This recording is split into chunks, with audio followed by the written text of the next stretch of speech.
Alright, andito ako ngayon sa isang prospect na customer. So nag-check ako ng kanyang area para lagyan ng layer.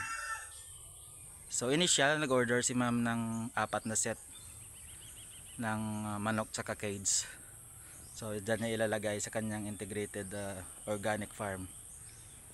Kasi nag-ano siya ng ng BB. Pero medyo hindi nag-prosper kasi nung pandemic yon, balak niya ngayon layer. So yan, so this week mag-uumpisa tayo mag-deliver ng cage dito, and then yung manok to follow na sa last week ng June. So maganda naman yung area, malapit sa sapa, sa tubig. Ayan. So balik na tayo sa sa bayan, and i-chat ko na yung may-ari regarding sa payment, and install na yung susunod na araw ng cage niya. Magandang araw mga ka-agri.